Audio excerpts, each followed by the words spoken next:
Good afternoon,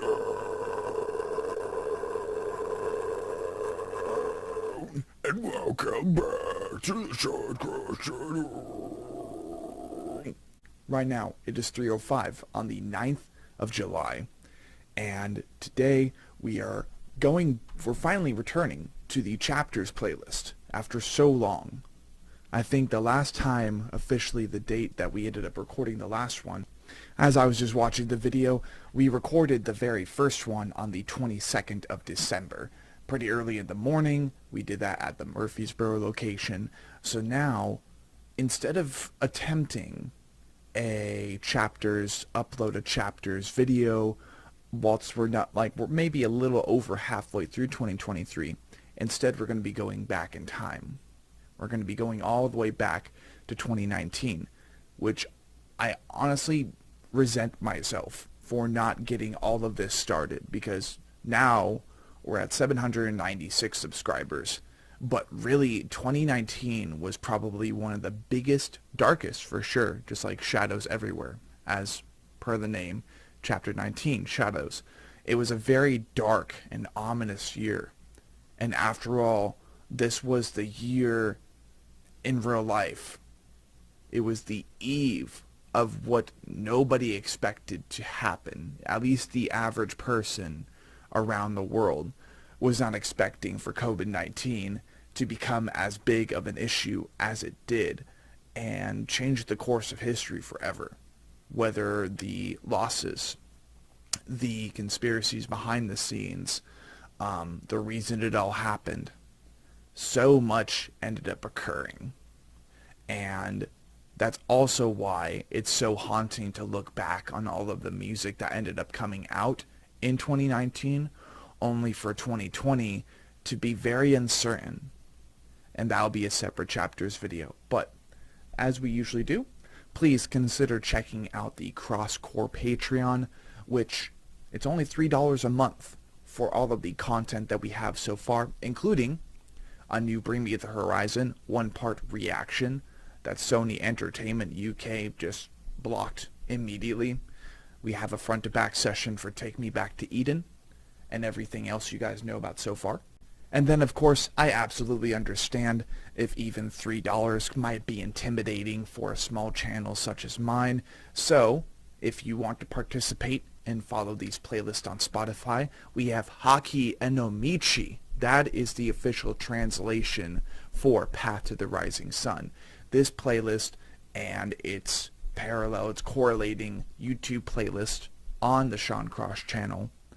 It is a time capsule and a representation of all of the anime that I've watched, basically, since 2013, 14, 15, somewhere along there. Junior high school, starting with Soul Eater's English dub in Anime Club at my junior high. The junior high, I'm not disclosing because it's none of your business. But this is a great playlist. It started in April of 2021, and since then, I mean, the newest song we have still is Demon Slayer Season 3, The Swordsmith Village, with a song and characters that I'm not familiar with yet, despite my now, 190-day streak with Duolingo, learning Japanese, even after what seemed to be a hard reset, really, for the app. Just like a whole bunch of stuff was removed and it's a fresh start, but still, at least the streak was sustained. But that is the newest song for that. We have Ignite the Church, which is my blackened deathcore / death metal playlist. This is for all of our buddies in the scene. Yes, including Shrine.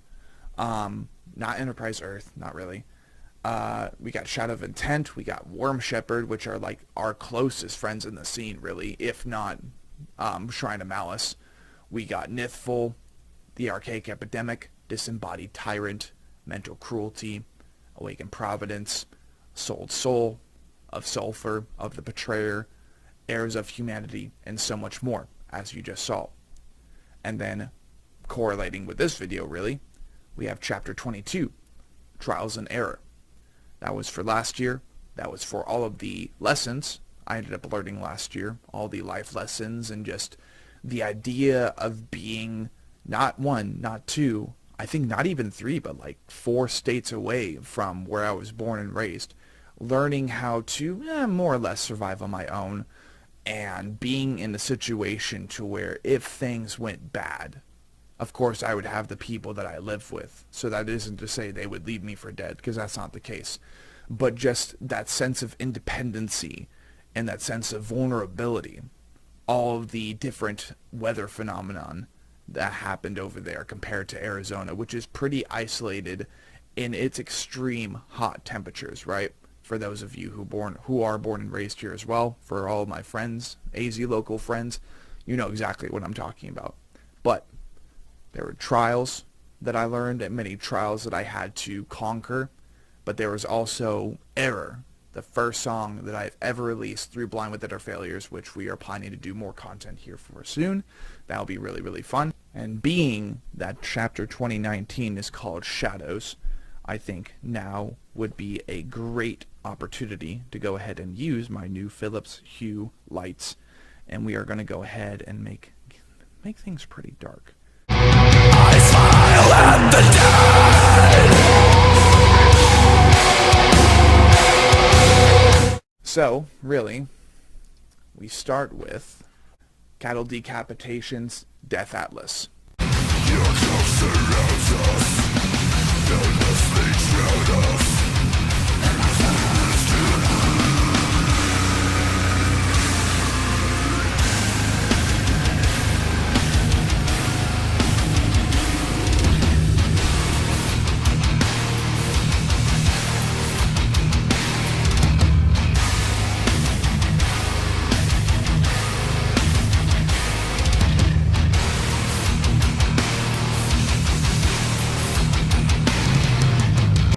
Alright, so, Cattle Decapitation's Death Atlas.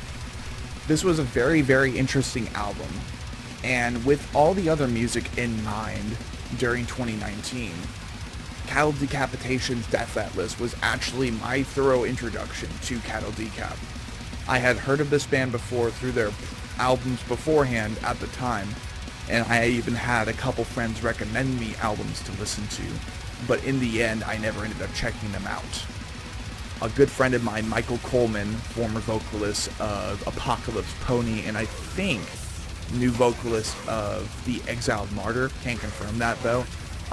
He kind of took a break from music for a little bit, but he was a well-renowned, well-known, really, vocalist in the AZ local, Phoenix AZ local deathcore, death metal scene. He's a great vocalist, he's a great guy to hang out with. I saw him back in, April, when it was Ingesting North America 2023, when it was Ingested, Devourment, Extermination, Dismemberment, Organectomy, Organectomy, and a couple others.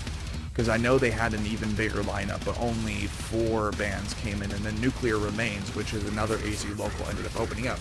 But shout out to you, buddy. It was good to see you. Hope to see you again soon. Really, really awesome dude. But he more or less had this on his timeline for a bit. He's like, oh my god, this new album is insane. I'm like, this album cover is insane. This sounds really cool. So I think I ended up listening to the Geo side and their earlier stream that they had before they released the rest of the album. Death Atlas it made the top 10 spot for me, because as good as this album was, it literally ended up releasing at the end of 2019, I think in December. If not, I just ended up listening to it in December, and I was absolutely oblivious. So, of course, I think any album that you listen to that late into the year, as a new year is dawning, right?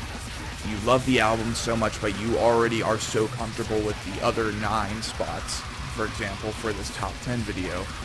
You're so comfortable with those other albums, you're like, well, I love this, but definitely not as much as these other ones. I didn't have time in the year of that album's release to enjoy it. You guys get what I mean.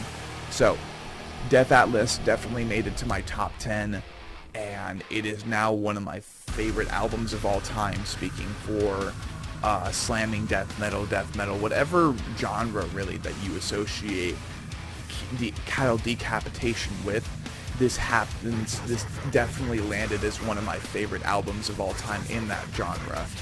And that's the funny thing about these videos, is if it was up to me, and if I had even more time than I already do, or maybe one day when Sean Cross, Blind Without Failures, and all my other channels end up being my main source of income, I'll definitely have more time to go into better detail as far as genre-erratic albums of the year.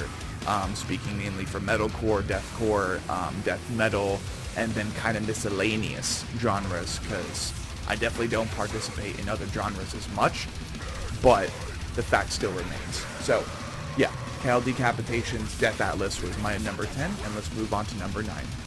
At number 9, we have King 810's Suicide King.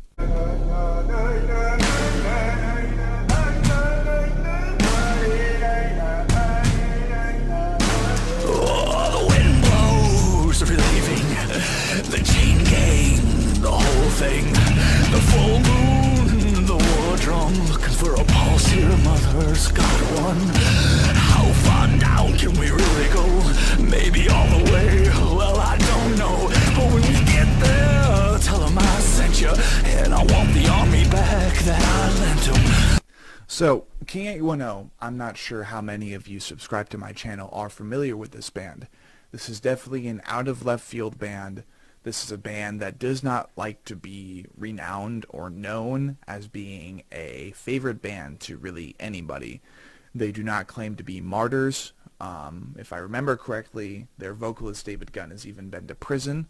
So let's go ahead. I'll go ahead and double-check myself real quick for that. Okay, so I'm definitely glad that I decided to double-check on the information on the public domain. I had the intention that David Gunn, their vocalist, was arrested for very, very intense violence, right? But instead, it seemed like there was just a confrontation, a scuffle that happened some time ago, and it ended up putting them both in jail briefly. But other than that, it doesn't really seem like they have ever been convicted or arrested for anything more than, you know, a smack or two. And that's just speaking lightly.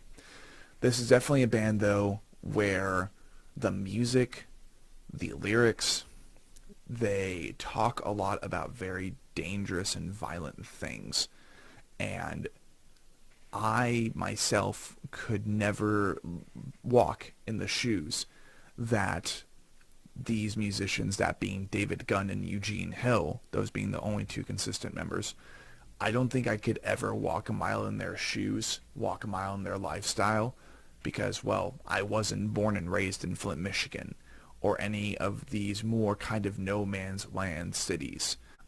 The songs, though, specifically on Suicide King, it definitely brings you into another perspective, and I think it's always important to kind of welcome in new perspective, welcome it in a new way of thinking, or just acknowledging it, you know. There are songs on this album, including 45, Black Rifle, God is Watching, Wade in the Water, which is, I thought it was a completely original song to King 810, but I was incorrect. Turns out that Wade in the Water was just a featured song on the record, kind of adding and bringing awareness to a different point in human history, and possibly maybe some sundown sections of Flint, Michigan that I'm just not aware of. Who knows? But definitely a different album, a fresh album. I did not put this in the top 3 because I personally do not connect with the lyrics as much as I could, but I think this album and most of their albums, really most of King 810's albums, are really, really intriguing, and that's why it really made it to number 9 on the Shadows playlist.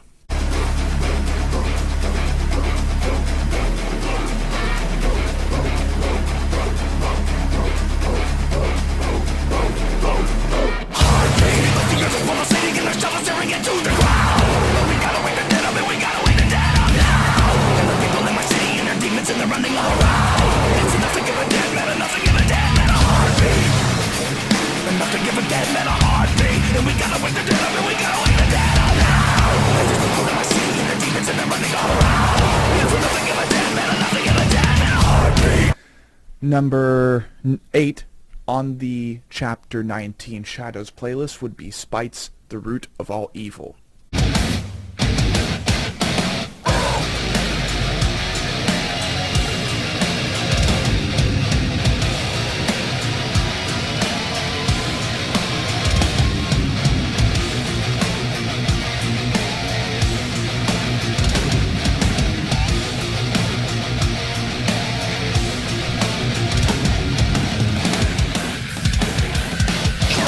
So, The Root of All Evil, man, that was an incredibly dark record, and it also just works really well. It happened to work really well with the idea of Chapter 19 being called Shadows.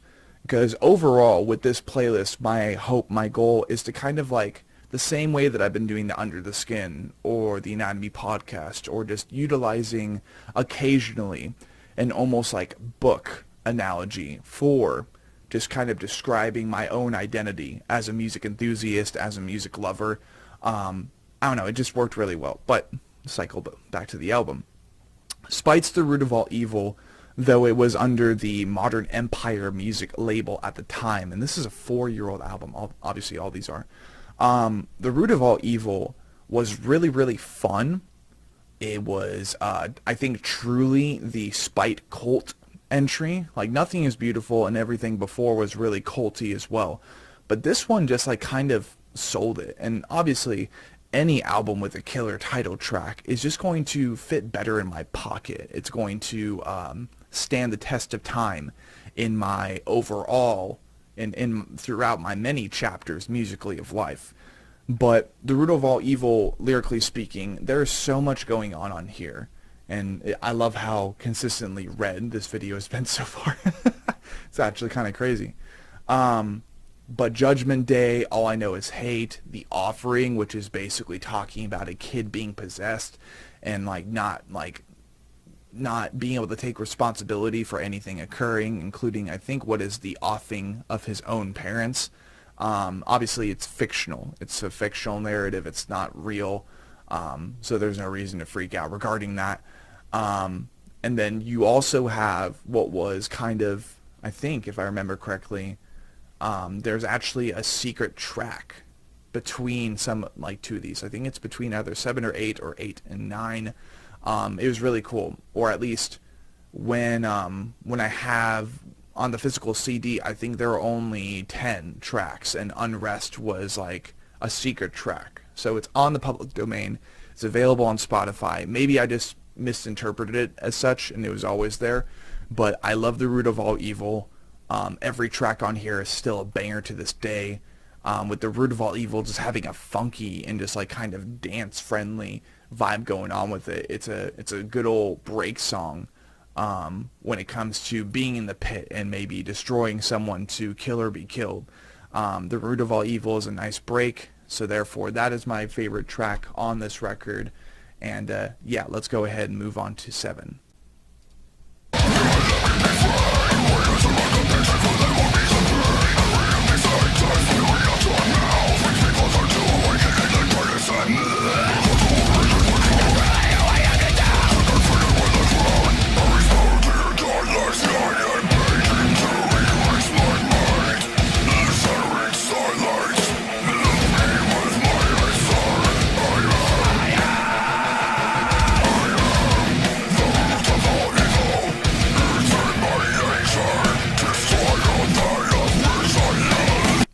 At number 7 on the Chapter 19 Shadows playlist, we have Ginger's Macro.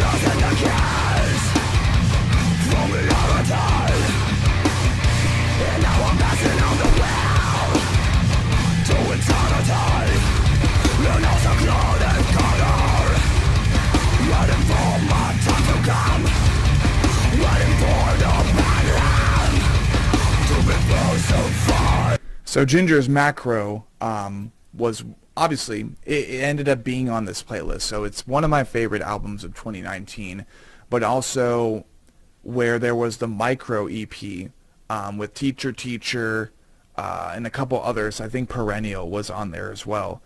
No, this album was absolutely amazing. It was my true introduction to what Ginger was. It was my first full length after following them, after checking out Pisces alongside absolutely everybody else, and like just kind of reviewing over. Okay, so there was Perennial, there was Teacher Teacher, there was Ape, which I also liked, but then when I found out it was basically going to be an album release instead of a or when I found out with Micro that it was going to be an EP instead of an album, I'm like, oh great, now I have to wait for a full-length album, because that's usually how most people are when it comes to participating in stuff like this, wanting to really just dive in and follow these bands, shadow these bands.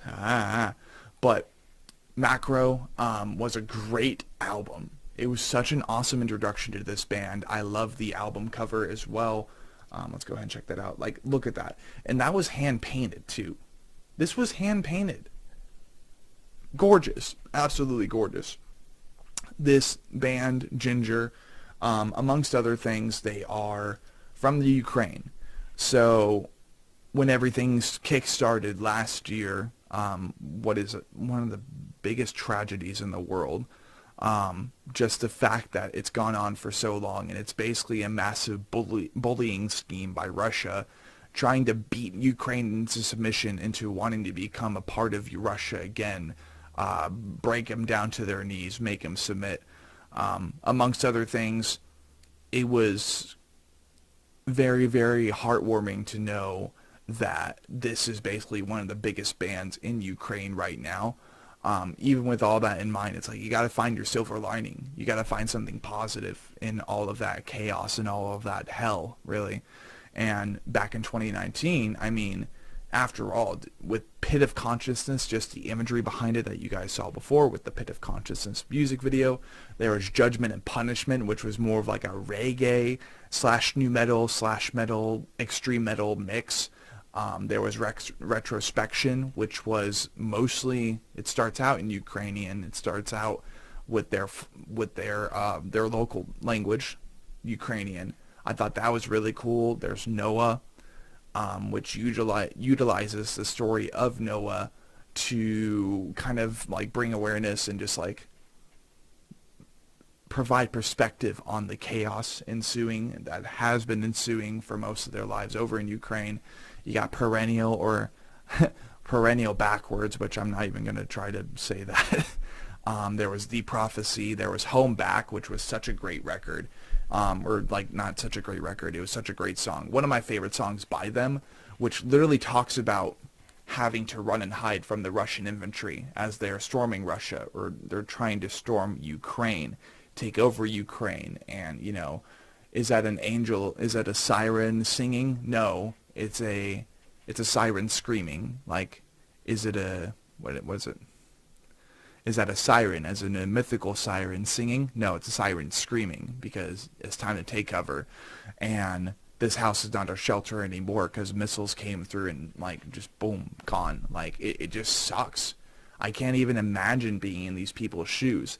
And then, obviously, with kind of going back to modern times, everything that's been going on, the fact that they dropped from such a massive tour with Slipknot to go be home, be in Ukraine, help those that they could. I have nothing but respect for this band. I've seen them live once now as of December 2021, before I decided to move out to Tennessee for a year. I got to see them with my younger sister Elaine, and it was a bit of an overwhelming show because it was her first concert, but over time she kind of understood, and she's now a lot more fascinated, she's a lot more open, and that's why she's planning to join the band, which should be really cool. But this was number 7 on the Chapter 2019 Shadows playlist. This was Ginger's Macro, and my favorite song on this album is like it's a very, very hard tie between Pit of Consciousness, let's see, there's Home Back, and probably Judgment and Punishment. So I'll go ahead and play a little bit from Home Back.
At our number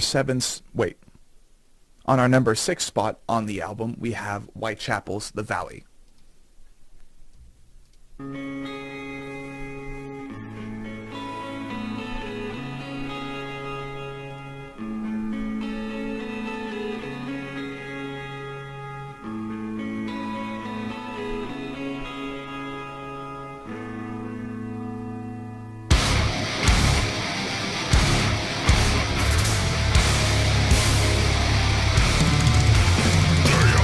Dude, Whitechapel's The Valley was such a huge album for me, from any perspective you can think of, really.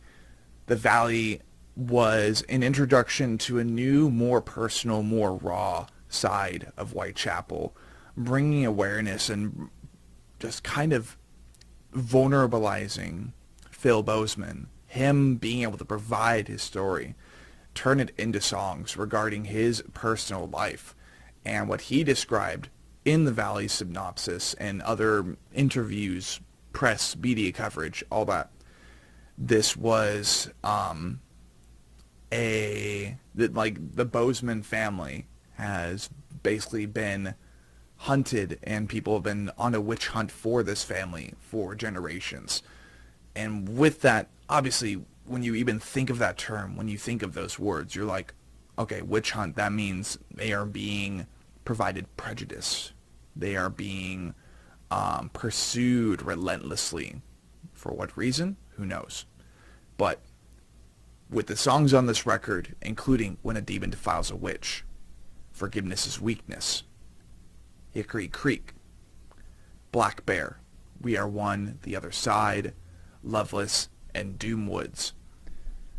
A lot of people did not like either this album or what ended up being Kin in 2021, its follow-up record, with them now cranking their 6th studio album as we speak, and with them planning to bring a lot more of their heavier sides back to the forefront, which it makes me sad because I was really hoping to, I'm hoping to hear more of what they did with these 2 albums, that being The Valley and Kin. I hope they bring that to their new record and aren't pressured by all these deathcore elitists not to do absolutely anything clean on this new and upcoming record, because for me, that's what kind of helped them stand apart from the rest. Even if some people were like, oh, this is dad rock, this might as well be Nickelback or Creed. I'm like, well, also, they do have a legacy, they do have a history, they do have a strong standing in the genre that is deathcore.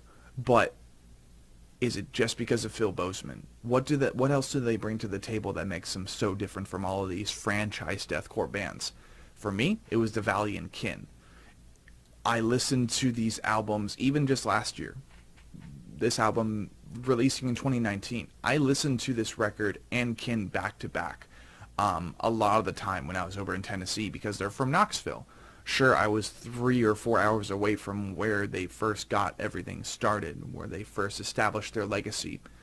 But nonetheless, there was a very, very comforting band to listen to, because it reminded me of my surroundings. It's like, this is what Tennessee sounds like to me. So, of course, going all the way back to 2019, I thought the album cover was kind of weak at the time. Now I understand it. I think it's really cool. and most likely it will be part of a major tattoo on the back of my head that will connect to a bigger piece going down and going into my back. It should be really, really cool. I'm hoping that that ends up being the piece, but we'll see what happens.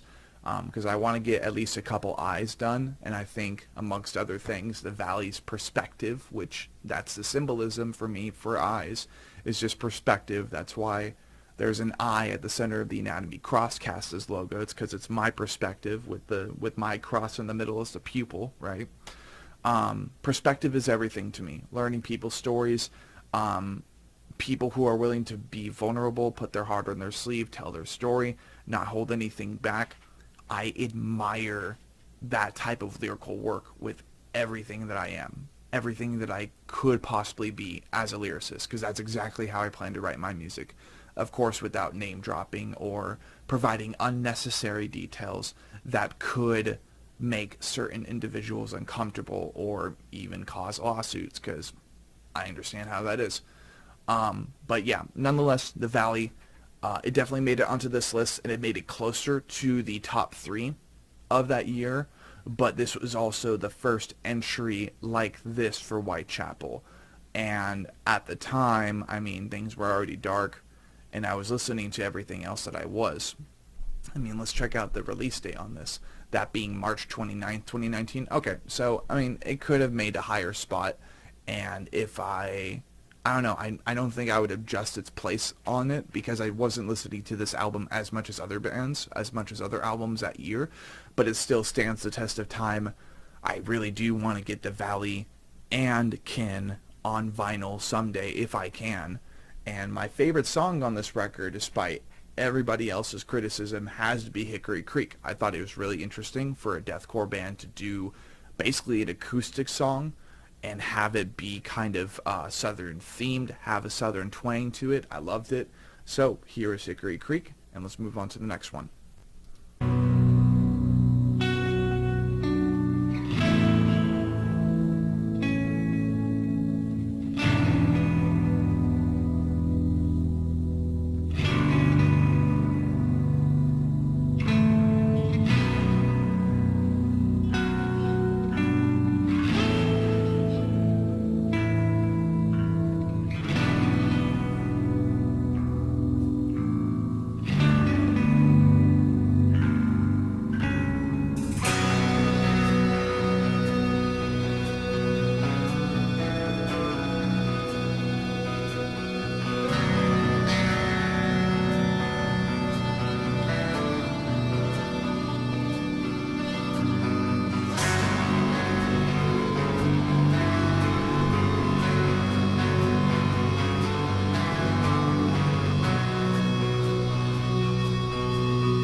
For what is the number 5 spot on Chapter 19, Shadows, we have Bring Me the Horizon's Amo.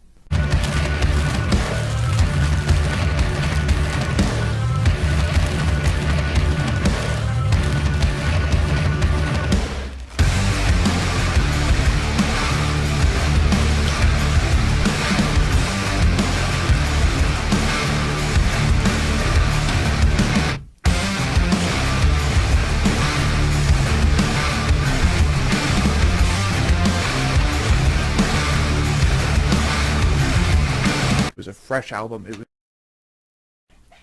And because of that, a lot of people did not like it. I remember even with That's the Spirit, which was their 2014 entry, a lot of people really did not like that one either. I absolutely loved both That's the Spirit and Amo. It took me a little bit to get comfortable with songs on Amo, such as Medicine, there was Mother Tongue. The really softer songs on the record, the more radio-friendly songs. But after a little bit, with everything else in the album, with everything else being as experimental as it was, with them trying to reach new heights in their musical journey, signing to the same record label as AC/DC at the time, or Ariana Grande, which was a big jump in the music world, and it would be for anybody, that being Columbia Records. I remember with this album, again, there were a lot of things on this album I wasn't comfortable at first with, but over time, I definitely became comfortable. I appreciated everything that was on the record. There was a lot of different things that I still listen to today, and that's more or less why I am going as far back in time as I am with these albums, is because there was so much to enjoy. There was so much that I ended up loving. So this is Bring Me the Horizon's Amo, with the album name itself, Amo, I think being the Brazilian translation for love. So really, even Oliver Sykes was talking about this at the time, this is a love album. This is an album of love songs. That being In the Dark, Don't Swear to God He Never Asked You, It's Not His Heart You Put a Knife Through, stuff like that. Mother Tongue was more or less about being enchanted by someone. And then obviously there were all the interlude tracks on that album. There were, there was Ouch before Medicine, which one of the main lyrics that stood out to me was that I know I'd follow you into hell, but I didn't expect you to fuck the devil, or something like that. And it had like a nice little lo-fi vibe to it. There was I Apologize If You Feel Something, which was like one of my favorite intro tracks to any album of all time. And a good intro track is a good start to a record. That's how you get on my playlist bands, or I don't know, something like that. But my favorite song on the album had to be In the Dark, just because it was as poppy as it was, but it was catchy, dude. I don't care what anybody has to say. It was catchy. So here's In the Dark, and let's go ahead and move on to the next placement.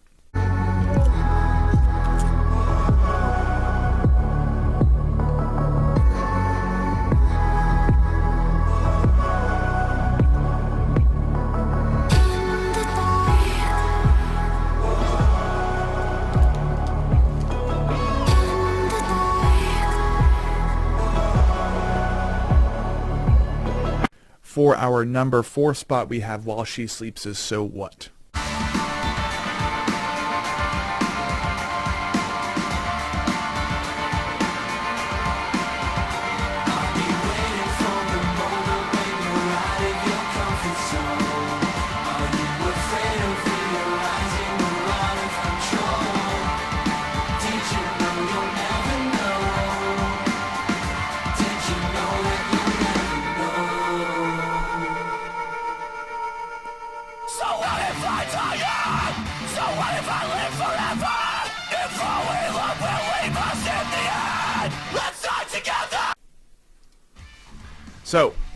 So What was a very, very interesting and experimental record, both for this band and for the scene, which you'll find out a lot of these records, a lot of these albums were very experimental, and that's really what makes a good next step, a good next record for a band for me, is when they are willing to get out of their comfort zone as much as they are with some of their records. And this is for very specific bands, obviously the ones featured on the 2019 Chapter 19 Shadows playlist. Those are some, for sure. This was a very awesome album. There were no songs on this record that I did not like. And if there were any like kind of loopholes per se, any insecurities, any breaches in the wall, as far as the songs that I weren't as comfortable with the first time listening as I was later, well, those loopholes got patched up. So What was incredible. Obviously you have bangers like The Guilty Party, So What, Back in My Mind, Elephant, Antisocial, and that's already 5. That's already 5 songs out of the record, which multiply that by 2, and like those are just the songs that kind of come to my mind when it comes to this song. But I can always undeniably listen to this album front to back and just sing along every single time. While She Sleeps has a special place in my heart, The Sleep Society does as well, which that'll be in chapter 21. But my favorite song on this album was The Guilty Party, so here's a little snippet from that, and yeah, let's move on to the next century.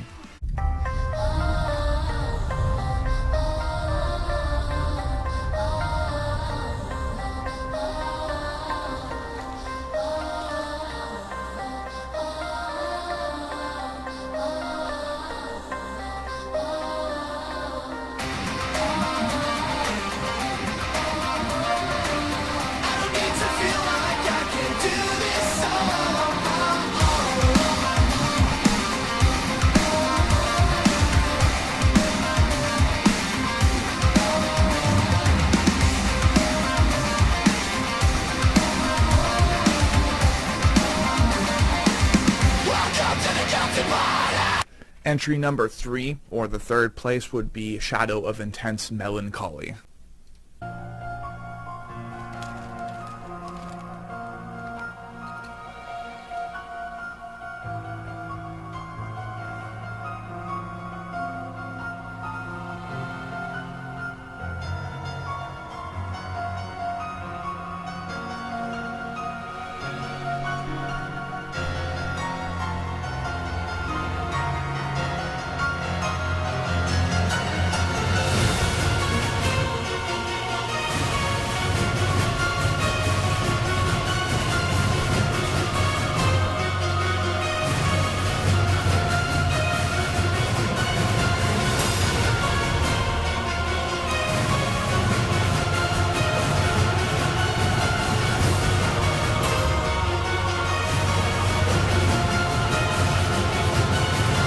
So as we diverge into the top 3 of chapter 19, we start with Shadow of Intent. This did not make my number 1 or 2 spot, simply because at the time, getting into the bands that I was getting into, getting in contact, thinking of starting a platform, really, which is so funny to think about at this time, really. It was a very different time. And I was not aware of what would be a massive boom of what we know today to be black and deathcore, black and death metal. I would say that this is my all-time favorite album by Shadow of Intent. I have yet to listen to The Reclaimer or their very first album from front to back. If you guys want me to, be sure to let me know, because I would love to go back in time and continue picking up the pieces and wrapping, I would love to go back in time to kind of fill in the loopholes and any breaches in the wall of my knowledge, right? My history, my know-all with these major genres, with these climbing genres, these ascending parts of the underground, heavy counterculture music scene. But calming it down a little bit, Shadow of Intense Melancholy was a brilliant addition to what would be the black and deathcore / death metal genre, with bands like The Breathing Process, which it's like so crazy to say that we're friends with them now, starting the genre really back in the early 2000s. Shadow of Intense Melancholy, with bangers like Melancholy itself, great introductory, great borderline instrumental intro track. And then on top of that, the title track, nice and evil, with the male choirs in the back, the orchestras, the string instruments that were programmed into the song, all of the other bangers that would end up accumulating and standing the test of time amongst the track list, that being Malediction, which was the final track, a good way to wrap up this record. There was Berlin and Breathless Macrocosm. There was, oh, come on. I need to pull up the track list, evidently. There was the dreaded Mystic Abyss, which I think was my favorite interlude track of all time for this genre, for heavier counterculture music. Just speaking for how consistently stand out it was, how long it went, but like you were hooked the whole time. And if you didn't, that just means you weren't really a fan of the music, and that's okay. Underneath the Soul and Moon, Gravesinger was really good as well. I think that was a great second track for this record. Chthonic Odyssey was really good. It was really good. Dirge of the Void was also really sick. Embracing Nocturnal Damnation. I think that's the only one I can't really remember as far as its musical composition, but all the other ones were really, really good. They provided what was provided with the album cover, which was darker imagery. I love the album cover, of course. Like, there's no denying that. This album cover is absolutely amazing. I think the only thing I always think of when I see this album cover is I think back to My Enemies and I, which is no longer a band, I don't think. They just never officially announced that they're breaking up. Their song, their album, The Beast Inside, has a very, very, very similar album cover. But after all, that was released 2 years prior on November, and it definitely followed the roots of Motionless in White, Korn, Slipknot, and other new metal bands a little bit more, with some definitely horror and thriller, just kind of spooky imagery, but nothing too just colorful and neon carnival like killer clowns everywhere, that type of shit. Melancholy, again, is my favorite album by Shadow of Intent. I think it is where they kind of peaked. Elegy was pretty good, but I'm looking forward to whatever they decide to make next. I hope that it is a great culmination of everything that they've done so far. And a part of me, despite their intentions on wanting to go into a more melodic death metal route, I'm hoping that maybe similar to the Breathing Process, they end up doing blackened death metal instead, and having a lot more Ignite the Church friendly imagery incorporated, a lot more choirs, a lot more breakdowns. But that's just my personal opinion. I'm not in Shadow of Intent after all. But my favorite song off of this record would definitely be Barren and Breathless Macrochasm. So enjoy this banger, and let's go ahead and move on to number 2.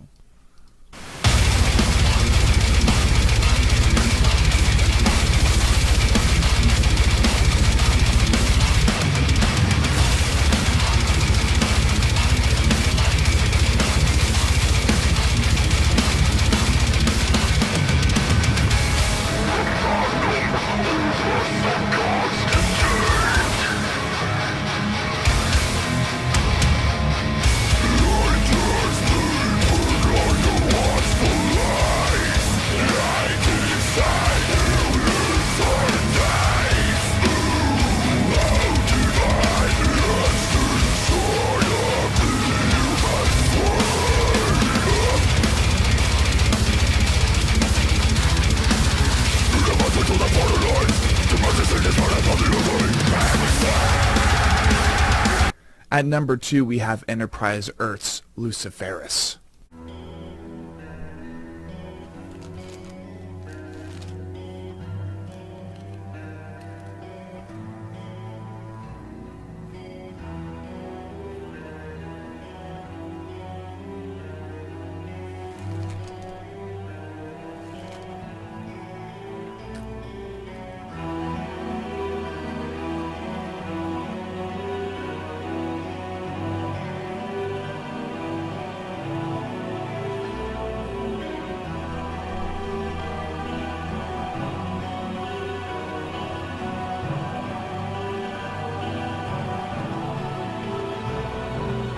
Enterprise Earth's Luciferus was definitely a very interesting album.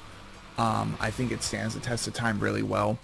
I absolutely love this record. I think it was another great addition to what would be the Ignite the Church / Black and Deathcore, Black and Death Metal genre.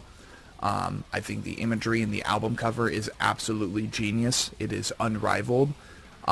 There are songs on this record like Requiem, and then Requiem to Failsafe Fallacy, which is like some of my favorite music written in 2019, obviously. I think it was a very, very seamless transition between Requiem and Failsafe Fallacy. Luciferus was a great title track. There Is No Tomorrow was a fantastic, I would say, concluding track. We Are Immortal was great. Nightfallen, not really memorable, but still really good. Eternal Suffering was fantastic. Sleep is for the Dead and Behold Malevolence were also really fun. And this album also ended up being a part of something a little bit bigger, that being my cheapest ever VIP experience with the band that being the Lorna Shore / Enterprise Earth tour, or Enterprise Earth / Lorna Shore tour, featuring Body Snatcher and Within Destruction back in 2019, before a very cherished, very beloved venue in downtown Mesa ended up closing down, that being Club Red. That VIP was only $35. It was so cool. And with that $35, I was able to get most of the bands, if not all the bands, period. Dan Watson himself, I was able to get everybody to sign the poster. I still have the lanyard, and it is just over here on my wall. It's one of my most prized possessions. I remember getting the VIP shirt. I ended up drip dyeing that. I ended up providing glow-in-the-dark fabric paint on the shirt itself, which is one of my profile pictures, but I ended up giving that shirt to someone I thought I would be with, I guess as far as a partner, but they ended up just ghosting me, so that really sucked, but oh well. But on this record, I would say, let's see, Requiem to Failsafe Fallacy would probably be my two favorite songs on the record, so I'll just go ahead and do Failsafe Fallacy, and let's go ahead and move on to number 1.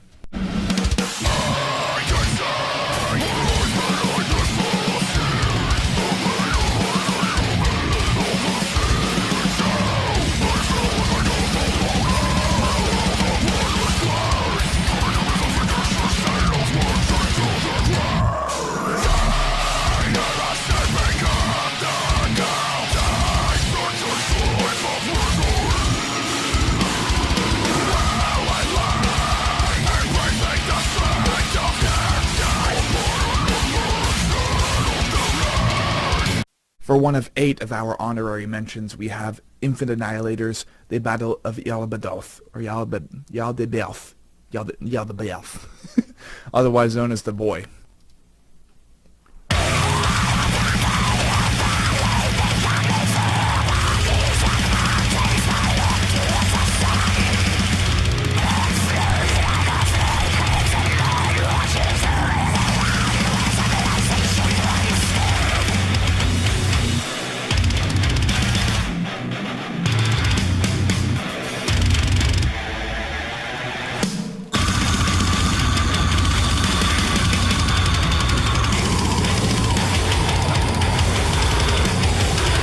Infinite Annihilators, The Battle of Yaldabaoth, was such a great addition to the 2019 discography.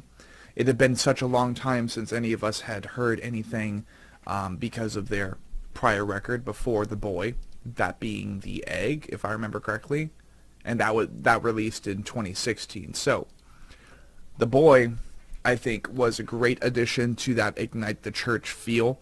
That being a internet, just extreme deathcore project, but built upon the premise from the beginning of their discography as utilizing stories, imagery, the ideologies, and what goes on through your head when you think of the exploitations of the Holy Church back during the Crusades, back when Anglo-Saxons were the reigning culture in Europe, really. And you then dig under a little bit. You go into the sewers, per se, or you get into the dirty little secrets of what was going on back then. And you unfortunately have a whole bunch of priests sexually exploiting children. It's an ugly thing. It's a terrible thing. I wish it didn't happen, but it did. And it's one of the many reasons that I will never be Western monotheist, whether that be Catholic, Lutheran, Christian, Mormon, or anything. Because if it isn't the interpretations provided by followers of Christ, and mainly God, with Jesus Christ mainly being a nice dude, pretty laid back, pretty loose, God is probably the ultimate worst father of all time. So Infinite Annihilator did a really good job with kind of portraying that into music, and apparently, as of recently, Dickie Allen has made the announcement after a new Infinite Annihilator drop that they are super close to getting a new record done. All they have to do is record the vocal aspects of that record. My favorite song on this record would indeed be the title track featuring Alex Tayan, but the end of the song with the the prank breakdown, as I call it. So enjoy, and let's move on to the next honorary mention. Alarming voice and somber pressure. Swim out, praise and let me sleep. Though I know that dark is swarming with thieves.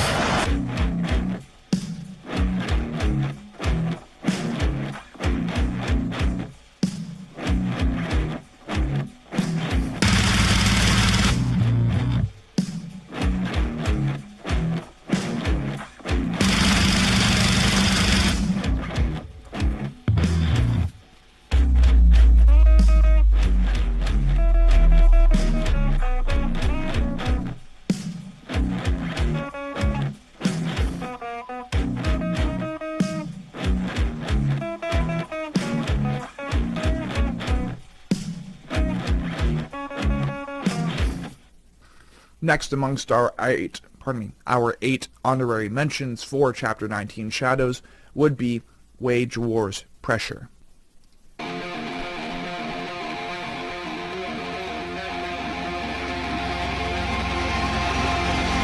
Go!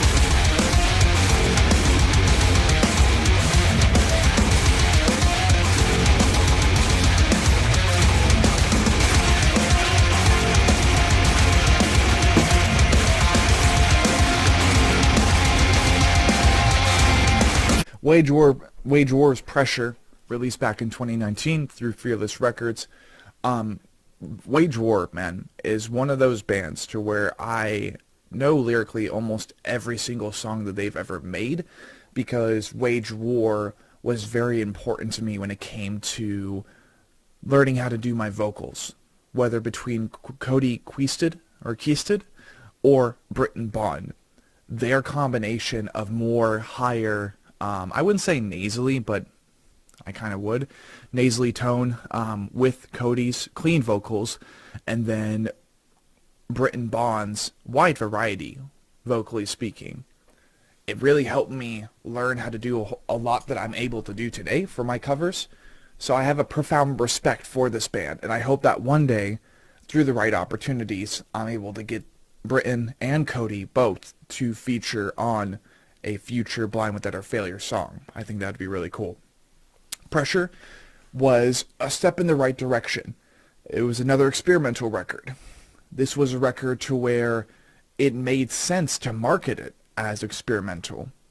Because a lot of bands, I think I mentioned it more or less before, they enjoy the idea of marketing and promoting their band as like, oh, this is the heaviest material we've written, or this is a very experimental album. And sometimes when the album actually comes out, it's like, you did like slight adjustments, volume 2 to 4, that type of thing.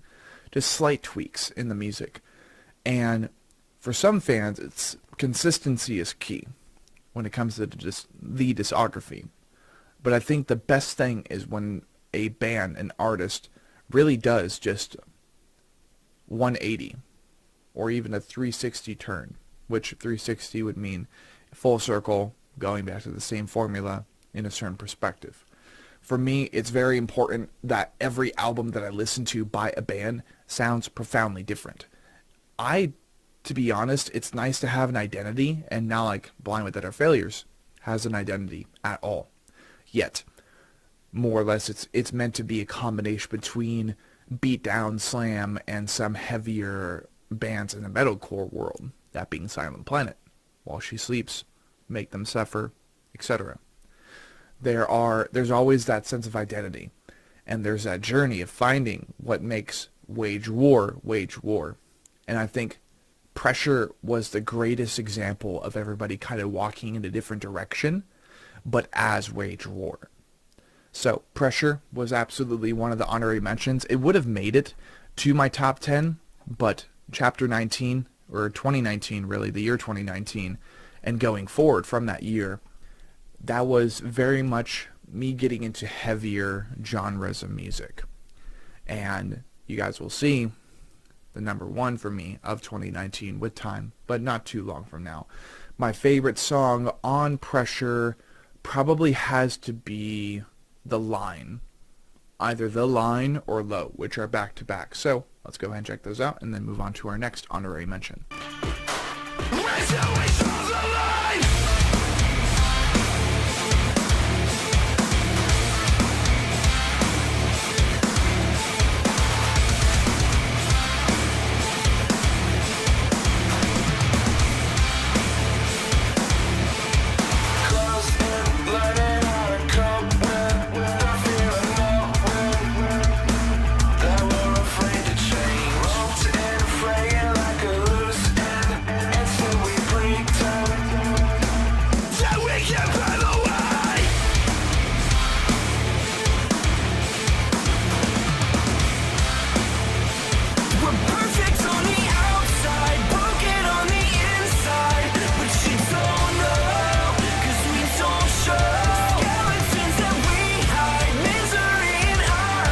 Our third honorary mention would be Motionless in White's Disguise.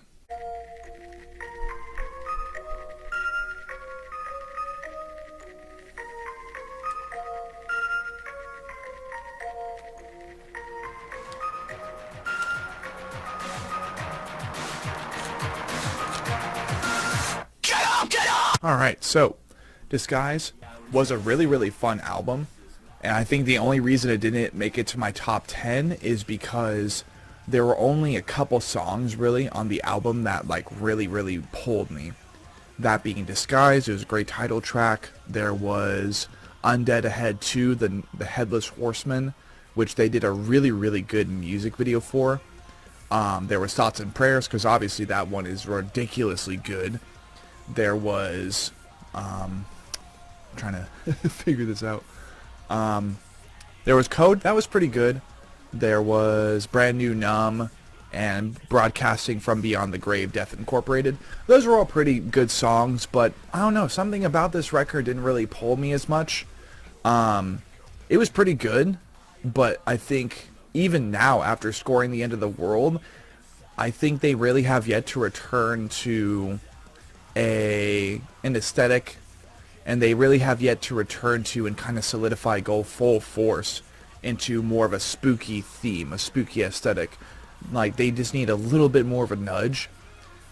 Of course, still stick to the synth and like incorporate EDM elements like Bad Omens if they want to into their music. I think that would work out really well. But for the most part, it was really just those 4 songs that grabbed me compared to the rest of the album. And for me, it's important that absolutely every song on the album just grabs you, and even listening to it what is now 4 years later, it's like if that can grab you, then you're good to go. But my favorite song off of this record would be Undead Ahead 2, The Headless Horseman. So let's go ahead and move on to our next honorary mention.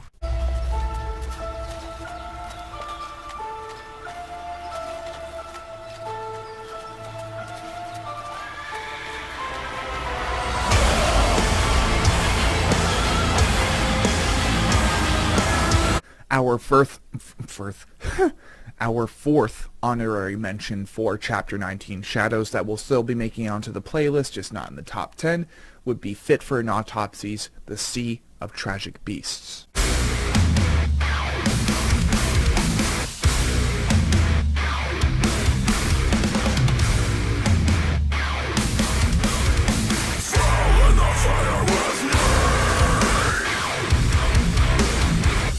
So, my true introduction to this band was through Black Mammoth on, not this album, but the album prior. And I totally thought that with this new record was the entry of new vocalist Joe Badaldo. And yeah, I still am not too familiar with this band, but I did watch their podcast recently on the Chris Garza podcast, so there's that. Mainly, this did not make it to the top 10 because I only ended up being intrigued and really attracted to a couple songs on this record, that being the title track. There's another one for sure, I just don't know which one it is. So there's the Sea of Tragic Beasts, there's No Man Is Without Fear, there's Shepherd, Your Pain Is Mine, Mirrors. Okay, so I actually enjoyed a lot of this album. Let's see, Unloved was really good too. Mourn, I don't really remember. Warfare was kind of to me. And let's see, if anything, Birds of Prey and Mourn didn't really ever stick out to me. I remember Napalm Dreams, so this album actually stands a better chance at being the top 10 on the Chapters playlist, but I mean, nonetheless, we will be adding it to the Chapter 19 playlist. Really, really good stuff. I have yet to really become familiar and comfortable with Oh What the Future Holds, but I love that one as well. I ended up liking a lot of the songs on that, but because of certain incidents back in January of last year, a lot of the bands on this lineup I kind of felt detached from for quite some time, just because of a negative experience, but I definitely don't plan to let that get in the way of me enjoying these other bands, because it was only one band that really provided a negative experience. So this has been Fit for a Beast, Fit for an Autopsy, The Sea of Tragic Beast, and yeah, I really like the title track, so enjoy, and we'll go ahead and move on to our, I think, next two honorary mentions before we get to number one.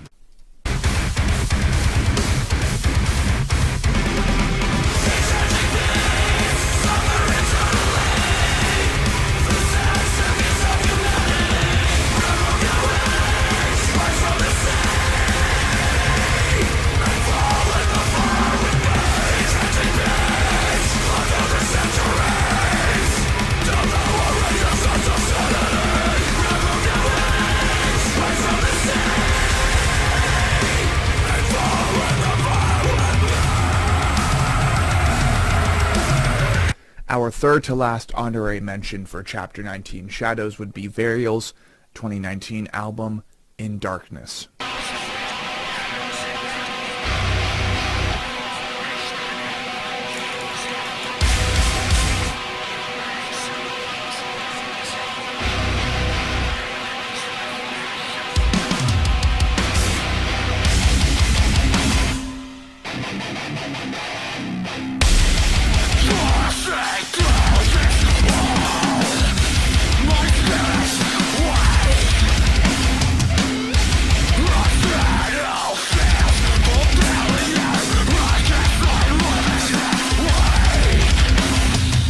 Varial's In Darkness was their last entry with Travis Travis. I remember his name being like Trav Tran or something like that. This was his last album with this band before he decided to depart and eventually develop the project that he started last year, that being Erase Them, due to certain claims that were never really brought or provided any attention, so I have no idea the legitimacy of those claims on his end. But because of that, I've been very hesitant on supporting their new music and participating in their new music. Really, really good band. I mean, a standout band for this community, for this genre. But nonetheless, it's like when the claims that were presented are there, and if they are true, then this is definitely a band that I cannot support anymore. But I remember how often I ended up listening to this album. I listened to it from front to back some mornings opening at work, and that was just when I was like power washing the store I worked at back in Gilbert. I would listen to this album a lot, like really, really early in the morning when I was power washing over at the Safeway off of Valvista and Elliott. And I mean, that's the public location, so there's no reason for me to be secretive about that. I'm on good terms with the manager there still. So that was always fun. And I think the only reason this album did not make it to my top 10 of 2019 is simply because I didn't end up listening to it as much as I could have. But as you can hear, this is Varial's In Darkness. And my favorite song off of this record would probably be South of One. So check out South of One, check out this album, and check out our last two honorary mentions before getting to number one.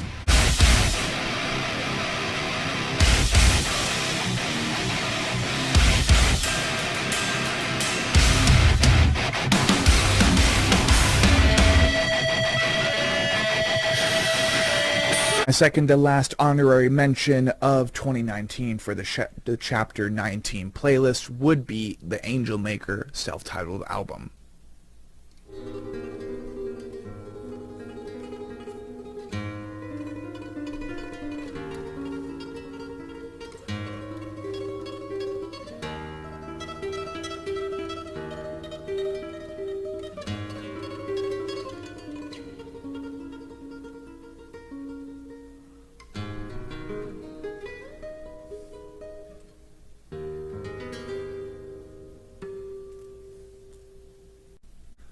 So, the Angel Maker self-titled album cover, or the self-titled album, obviously one of my favorite amongst their discography. This one was really, really cool, and it's always great when a band is able to successfully add in a self-titled record. This is usually a record that provides their most authentic, true identity to their fans, whilst also providing new material. And if I understand this correctly, I remember the album cover, amongst other things, was made by someone who is no longer with us, and they actually made sure to provide this album as a tribute to his work. He was a good friend of theirs, so that adds even more depth, I would say, to what this album is. I've been hunting a 3x3 album cover flag for the self-titled album forever now. Still want to add it to my collection because I think that would be a great addition. And to a certain degree, even though it doesn't have choir, it doesn't have the more gothic elements to it, I would say that Angel Maker is right on the cusp of being Ignite the Church material. It's nice, it's heavy, it's blackened. There just happens to not really be any singing. The closest thing to singing is their trietary vocalist. His username on social media is Trench Frost. I can never remember his name because I'm a terrible fan, not a true fan. As a joke, obviously I'm a big fan of their work. That's why I bought the VIP for their Suffer Forever tour, as they will be coming through town September 19th. And I cannot wait to meet these guys and have like a more like one-on-one conversation with them. Bring my sister along with me to meet these guys. It will be a great time, I think. And with Johnny also of Carcosa, formerly of Galactic Pegasus, joining their roster, I think he's an excellent addition to their team. And I mean, he's our biggest supporter. If not John Robert C., it's Johnny from Carcosa and Angel Maker, who support us on the Sean Cross channel. Shout out to him as always.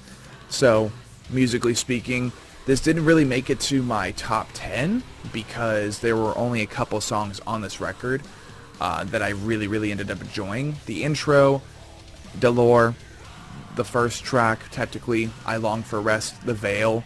Those three were really good. In Death was really, I wasn't really that into it. There was Bloodthirster, there's Radiance in the Light of a Dying Sun. That was good to me.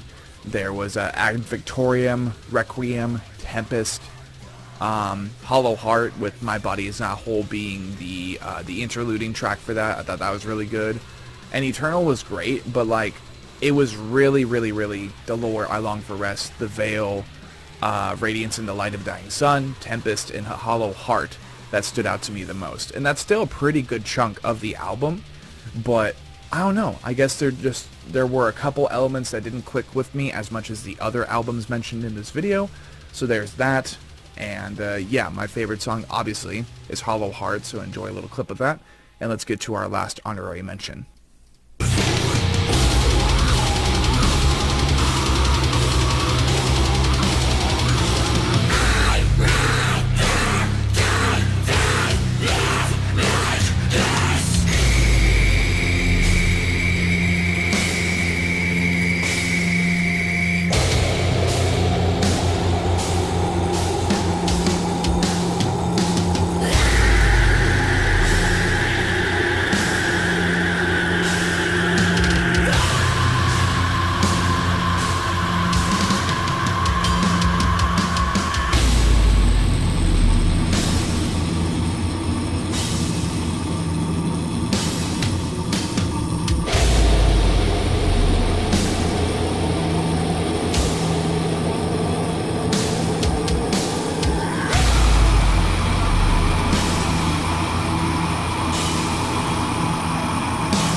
Alright, and to continue where we left off, this is going to be our final honorary mention for 2019 on the Shadows playlist. This is going to be Traders and their 2019 album Repent. If you're just now joining us, our top story today is the resurgence of violence along the East Coast. Protesters clashing with police and vandalizing corporate properties cite a wide range of grievances, from political corruption and illegal incarceration incarceration to healthcare reform. The streets of New York City, Philadelphia, and Chicago remain overrun with violent protesters, while emergency services are still unable to get into most neighborhoods. While Congress remains gridlocked, the voice of these protests, known online as the Hate Campaign, continues to urge citizens to repent. Repent was a very, very good album. It was kind of like amongst the few of its kind at the time, and we still have yet to receive a full-length album from Traders, but very, very good stuff. And just happened to not make my top 10 because it was like so buried in the other dozens of albums that ended up coming out that year that were featured on this playlist. But obviously my favorite song on the record was Ruthless Hate. But let's definitely go ahead and move on to number 1. And yeah, hope you guys are excited.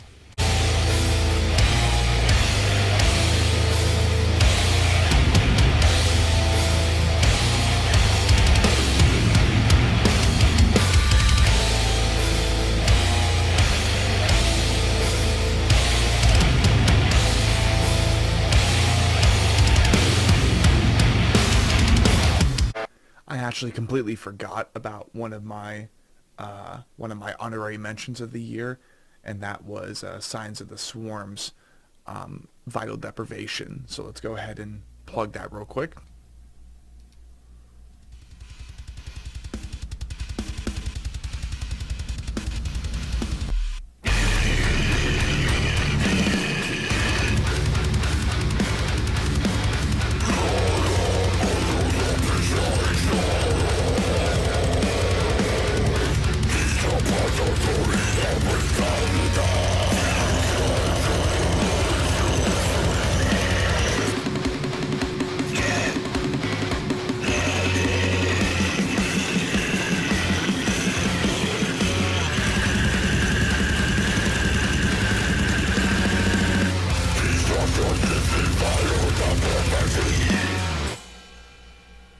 So Signs of the Swarm's Vital Deprivation would end up being the main album and the main record behind a tour between Shrine of Malice and Signs of the Swarm, which I thought was iconic as hell at the time.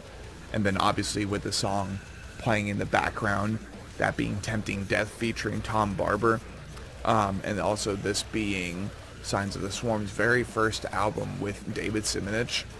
I think this was an absolutely great album, and it had everything that could make it an Ignite the Church entry as well, but there was almost a spacey ambience behind this record that just happened to not place it amongst those others on the top 10 or even in the top 3 of my albums for 2019. But I have every intention to be covering probably both Tempting Death and Malevolent Enslavement here in the near future, but there's just a charm that this record constantly provides that I don't really end up finding with their newest album. But after all, like Ab Severe was the reason, more or less, and Pernicious was the reason I was able to get Dave on the podcast. And yeah, there's nothing I can complain about on this record. It just magically happened to not get on the top 10, but my favorite song on the record would be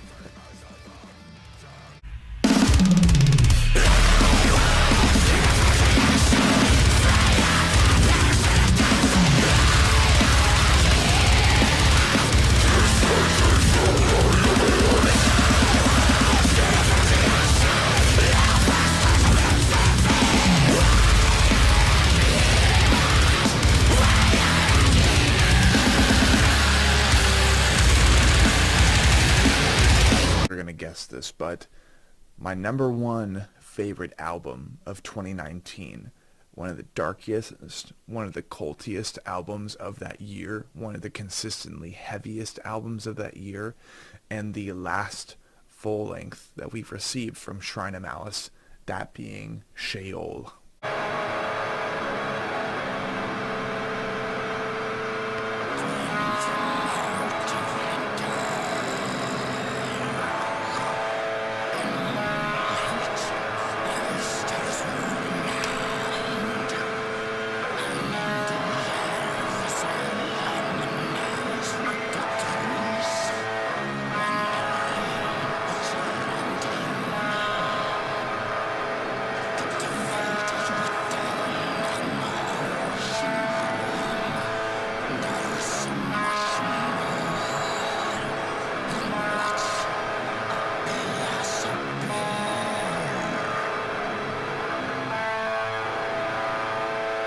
So, returning to Shrine a little bit, obviously this record, this album, and the song playing in the background at the moment was my first ever vocal cover on the channel, and I have every intention to redo my cover of this song after all the time that it has been, that has like passed really since this album came out and since I did that vocal cover.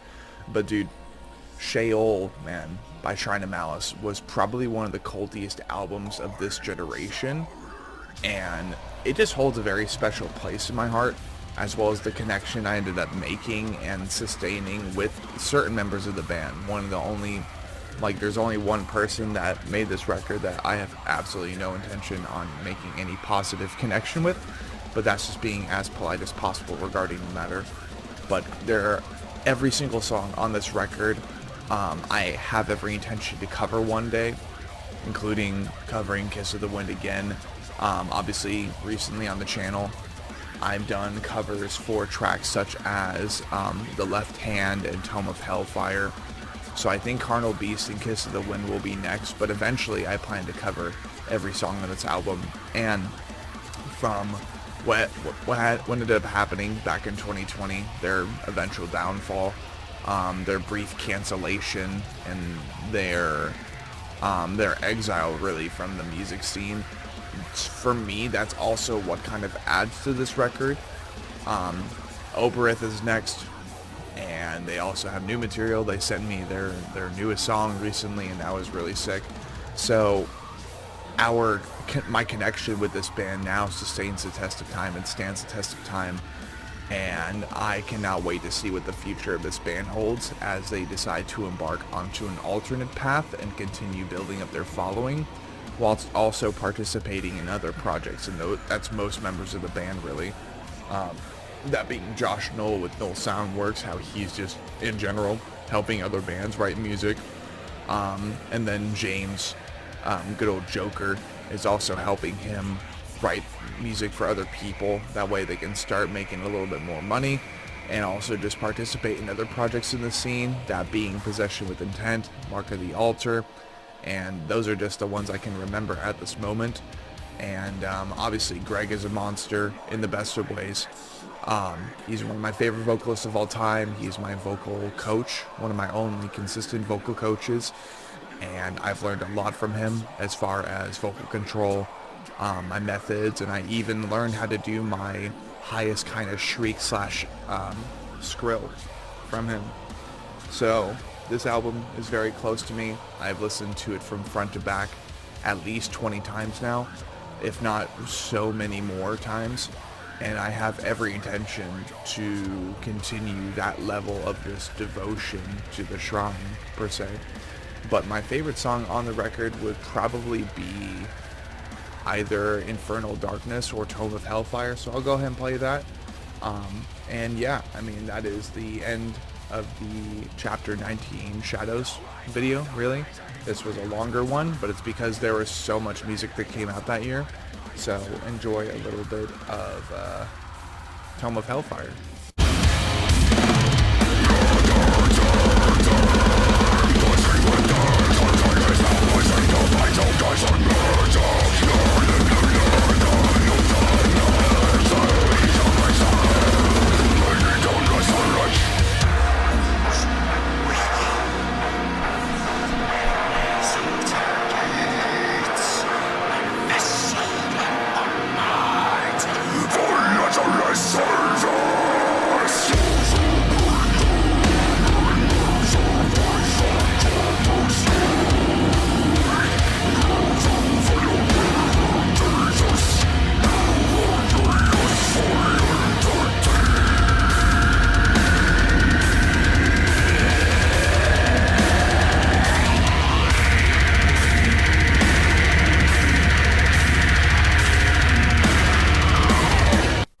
So simply said, that was Chapter 19 Shadows. That was my top 10 of 2019, including what was 8 honorary mentions. And really, if it was up to me, which it is more or less, that is my top 18 of 2019 instead of my top 10. And that leaves like one more space for my top 19 of 2019, with chapter 19 Shadows. But hope you guys enjoyed. I love doing these videos, even though it is 2023. Like, even though this year was now 4 years ago, all these albums came out now 4 years ago, one can only help but look back on how just profound and excellent some of these albums were, because as far as I'm concerned, these albums represented a time before what would be the 2020s, how we understood it, starting April of 2020, about April, when just the world shifted into a different animal, and everybody was a lot more, they were forced into a corner. The music industry was forced into a corner. They had to adapt, they had to overcome, and so many things ended up changing. It was insane. I think these albums are a great way to represent what was a dark but comforting year. And for whatever reason, whether it be because I was born in an odd number year, or I've always just been a fan of odd numbers, this album, all these albums, they were so freaking good. And I still listen to all these albums to this day. But this has been Sean Cross, kind of providing a little bit more of my musical identity. And there were a couple albums from like 2018, 2017, 2016, but I definitely could not confirm that I even had a top 10 of any year prior to that. There were definitely albums that I was interested in. There were bands that I was plugging into, so I definitely had that kind of investing favorites mindset. I was like really finding myself musically, but 2019 was really the start of everything. And I would argue that in 2019, December 2019, with me, well, I can't even say that, so it must have been December of 2018. That's when I found Signs of the Swarm's Cesspool of Ignorance, and then I found Shrine to Malice's Hollow Sockets. And that's really when I was introduced to all of the franchise deathcore bands. Of course, I've said before in my podcast that I was really introduced to deathcore through Suicide Silence during the cleansing cycle, or more or less around the time of the Black Crown cycle. And this was also when the album was really, really like getting out there and people were getting really comfortable with Unanswered, or let's see, there was Unanswered on that one. I don't know if No Pity Was for a Coward was on the Black Crown. I mean, shit, even Unanswered wasn't on the Black Crown. But definitely around the time of the Black Crown's album cycle, their last, what would have been their last album temporarily with the Century Media Records. Yeah, that was like really my introduction. And then Chelsea Grin, I would say too, was another one. I really ended up liking their last album with Alex Kohler. I forgot what it's called.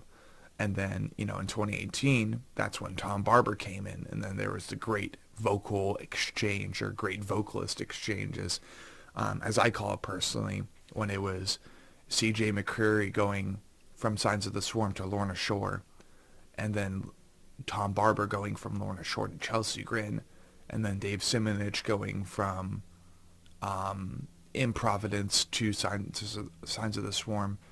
And over time, I mean, shit.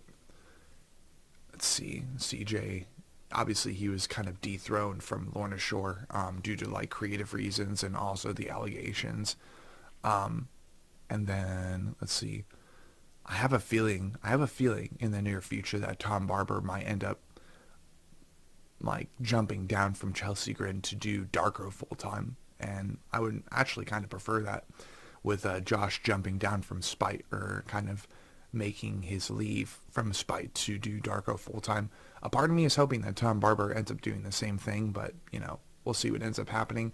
But just like the Great Eternal Music Machine, this has been Sean Cross doing another chapters video. These are definitely the longer videos, but I think it's always fun to provide musical identity for someone in my, like, I guess, YouTube content creative avenue. And then on top of that, I mean, I just got approved for the YouTube partner program. So we'll just have to see if this video ends up getting taken down, because of all of the various copyrighted or like, you know, bigger record labels like Roadrunner Records, Columbia Records, Fearless Records, just because of some of the bands that were featured on here. We'll just go ahead and see if Shadows ends up being blocked and if you guys end up seeing it on the cross core. But just like the Great Eternal Music Machine, let's keep cranking and we'll see you guys later.